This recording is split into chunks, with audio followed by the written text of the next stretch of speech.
Volia deixar l'escena final per l'últim, ja que em sembla la culminació del bon gust i la bellesa que es va destil·lant al llarg d'aquests 7 capítols que té la minissèrie. Ei, què passa? Benvinguts i benvingudes un dia més a Pel·lícules, el canal que t'explica en català tot el que tens a les teves plataformes de streaming i que tu no sabies. Com ja haureu vist en el títol del vídeo, avui us porto la recomanació i crítica de la minissèrie del moment, la que ha batut rècords i ho ha patat a nivell estratosfèric. Estem parlant de ni més ni menys que Queen's Gambit o Gambito de Dama. Recordeu que aquest vídeo l'estic fent gràcies a les vostres recomanacions a través de les xarxes, on a més, vau decidir que seria el vídeo que volíeu que portés avui. Com? Que encara no em segueixes a xarxes. Com?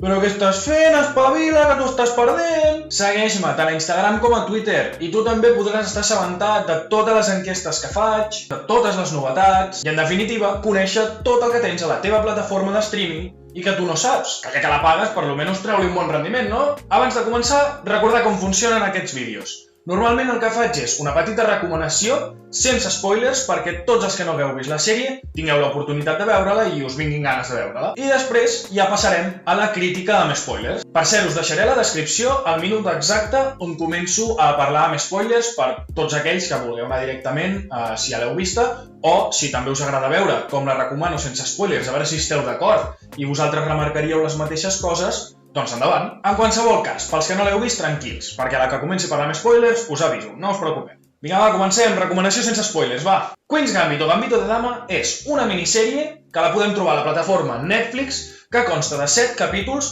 d'aproximadament una horeta de durada cada un. Ambientada als anys 60, explica la història d'una noia, Elizabeth Harmon, que desenvolupa un talent molt especial i innat pels escacs. Aquesta protagonista, Elizabeth, està magníficament interpretada per Anya Taylor-Joy. De fet, és una de les principals raons de l'èxit d'aquesta minissèrie, sincerament. Professional.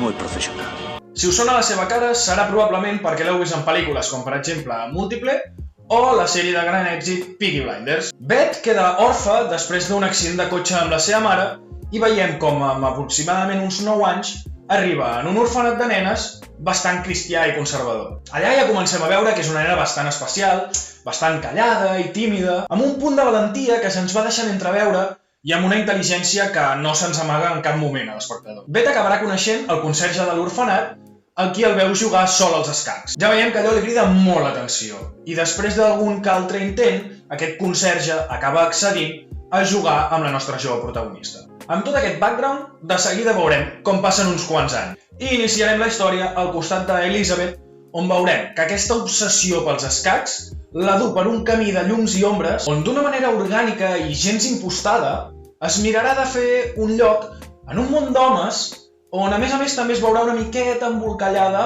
per al tema de l'època, recordem anys 60, amb la Guerra Freda entre els Estats Units i la Unió Soviètica. Per tots els que no hagueu vist la sèrie, també destacar que considero que és una sèrie amb molt bon ritme.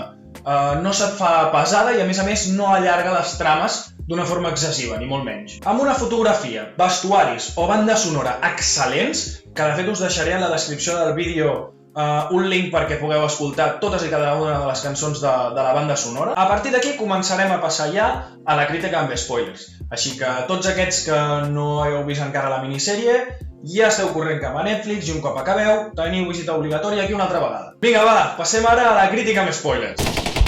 Per on començar? A veure, per treure el dubte que tenen moltes persones. Aquesta història no està basada en un fet real, està basada en una novel·la. Per desgràcia, Beth no va ser una persona real. Però tot el que ens ensenya aquesta meravellosa història, sí. Comencem pel principi.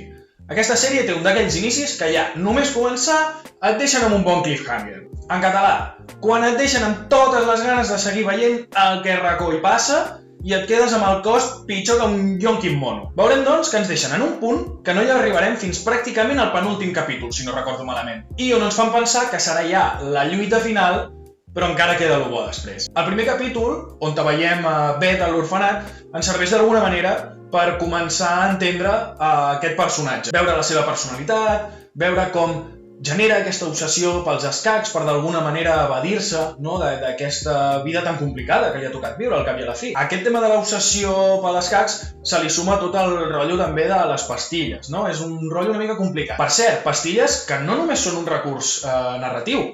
Aquestes pastilles existeixen de debò. En la sèrie se n'inventen el nom i en fan dir Xanzolam, diria. Però el nom real d'aquest medicament és Librium. I serveixen per tractar l'ansietat i l'insomni o per combatre els símptomes de deixar l'alcohol o les drogues. Què vull dir amb tot això?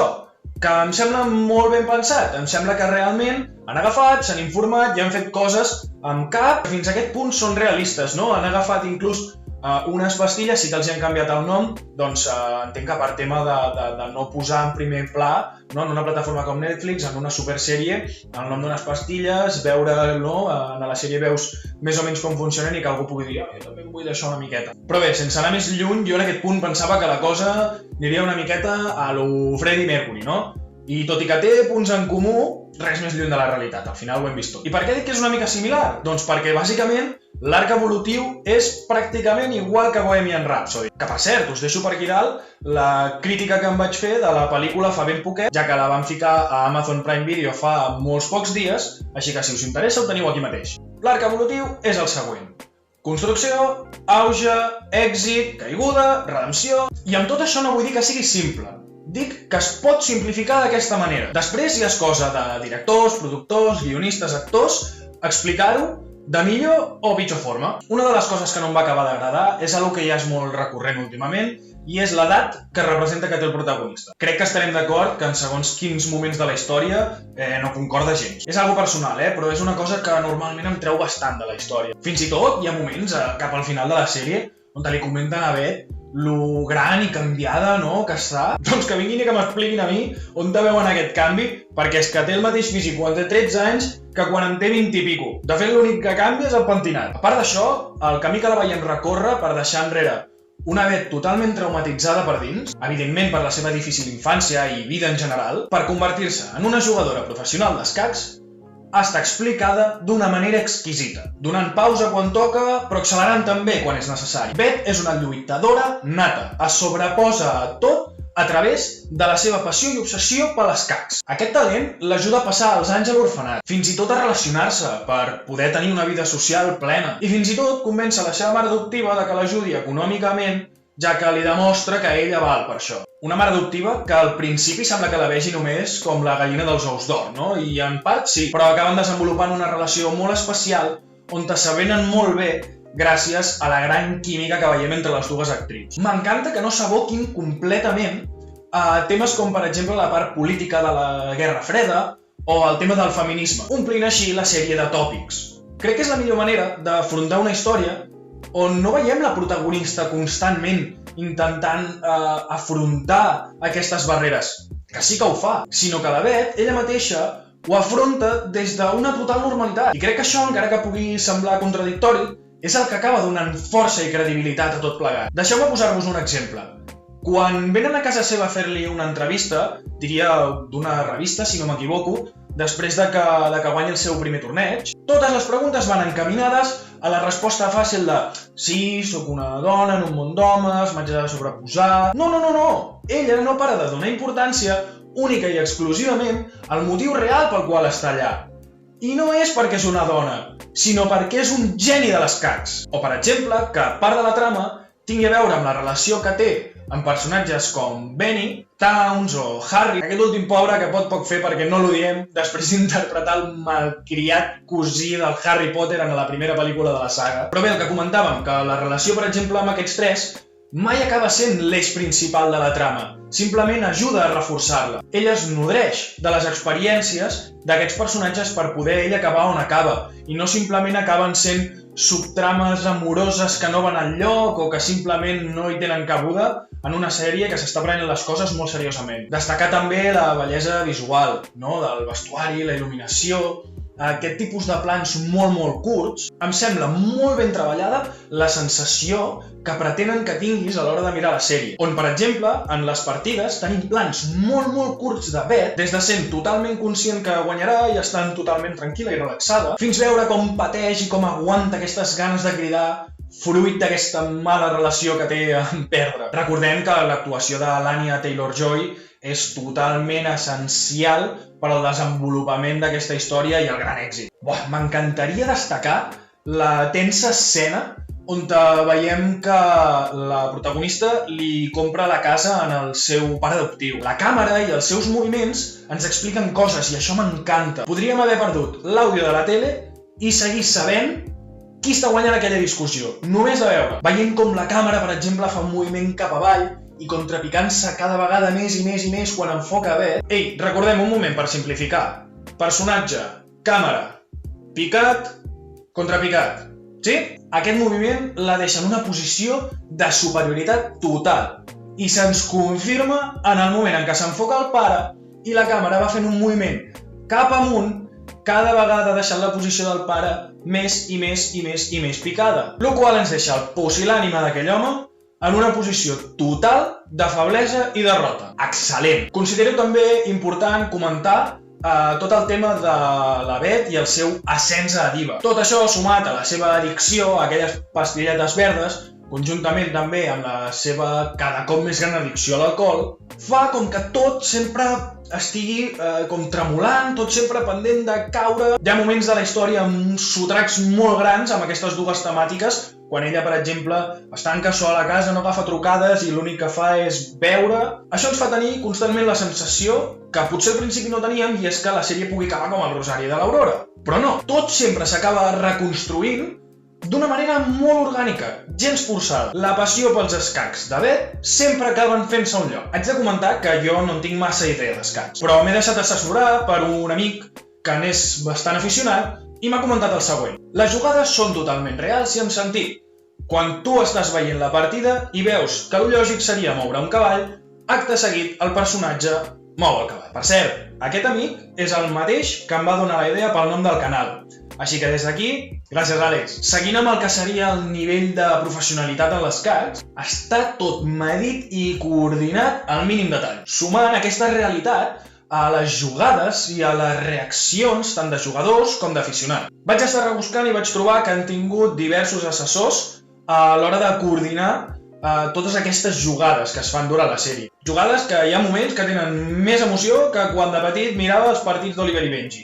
I crec que aconseguir això, quan estem parlant d'escacs i amb persones que, com per exemple jo, igual se t'escapa i no te recordes quin moviment fa la torre, és superimportant i és superdifícil. Volia deixar l'escena final per l'últim, ja que em sembla la culminació del bon gust i la bellesa que es va destil·lant al llarg d'aquests 7 capítols que té la minissèrie. Després de derrotar, per fi, a Borgov, gràcies a unir les forces amb tots els altres jugadors d'escacs d'Estats Units, cosa que em sembla molt bonica, ja que en un moment de la història, Benny li comenta que els soviètics acaben guanyant perquè són capaços de jugar en equip, cosa que ella comprova en el moment en què en una de les partides de la competició acaba amb taules i ella va cap a la seva habitació, veu com en l'habitació del contrincant està aquest, inclús un altre home que no sé ben bé qui és, i el mateix Borgov, intentant ajudar-lo perquè puguin guanyar a Beth. En una d'aquestes partides d'escacs a l'Oliver i Benji, on aquests plans tan tancats ens porten a l'espectador com un nadó en braços de la seva mare. Doncs bé, després de derrotar a Borgov, Beth acaba sent qui ella vol ser. Després de superar la mort d'una mare, amb unes condicions que tots sabem que han sigut bastant estrambòtiques. I com pot afectar això a una nena de 9 anys? Superar la mort d'una mare adoptiva, superar l'addicció a les drogues i superar l'addicció a l'alcohol. Tot això gràcies als escacs. I ella, un cop campiona, no vol saber res d'entrevistes, ni sopars, ni estadounidencs, ni soviètics. Vol disfrutar ja al 100% del que l'ha fet superar una molt complicada vida, que són els escacs. En una escena final, on la veiem amb una jaqueta, pantalons i gorra a moda de corona, de color blanc, es despedeix de nosaltres com la reina dels escacs. Surt del cotxe que la portava a un important sopar i se'n desdiu completament, sent conscient que ella ara és lliure per fer el que vulgui en el taulell de la vida. Exactament igual que la figura de la reina en els escacs. Ella s'ha guanyat la confiança en si mateixa i de decidir el que vol fer amb la seva vida. Acaba en el parc on juguen tots els russos que acaben admirant-la, tot i ser una dona d'Estats Units i que els acaba de guanyar en el seu propi joc. Una picada d'ullet molt maca a l'esportivitat que impera sempre en el joc dels escacs i els seus jugadors. Volia fer un apunt ara sobre les conseqüències del gran èxit d'aquesta sèrie. Vaig veure l'altre dia una entrevista al propietari d'una empresa que fabrica jocs de taula aquí a Catalunya. Doncs bé, comentava que es veuen totalment desbordats per la demanda de taulells d'escacs que està venint ara per Nadal. De fet, comparava aquest boom que ha fet la seva empresa a través dels taulells d'escacs amb el boom que han fet les empreses que fabricaven mascaretes. Anda, mi madre, pues yo no sabía eso. Una demostració més del poder de les bones històries. I una cosa que encara em sembla molt més rellevant. Vaig estar llegint que sembla ser que s'han apuntat a tornejos d'escacs més noies de les que s'han apuntat els últims 5 anys. Impressionant. Recordeu, el cinema és cultura i com el teatre, la cultura és segura. I fins aquí el vídeo d'avui. Espero que us hagi agradat moltíssim, que hagueu descobert moltíssimes coses que no us havíeu fixat o que simplement no sabíeu d'una sèrie que, per sort, no han allargat un èxit que ni Netflix esperava. Abans d'anar-me'n, us deixo per aquí les meves xarxes socials perquè em pugueu seguir, ja que sempre n'estic molt actiu, intentem portar novetats, notícies, enquestes, etc. No oblideu deixar el vostre like en el vídeo si us ha agradat, subscriviu-vos al canal i recordeu també compartir aquest contingut amb la gent que creieu que li pot interessar. En qualsevol cas, recordar-vos que aquest vídeo ha estat possible gràcies a vosaltres. Vosaltres m'heu recomanat aquesta sèrie i vosaltres m'heu demanat que la porti avui. Aquí la teniu, espero que l'hagueu disfrutat. Ciao!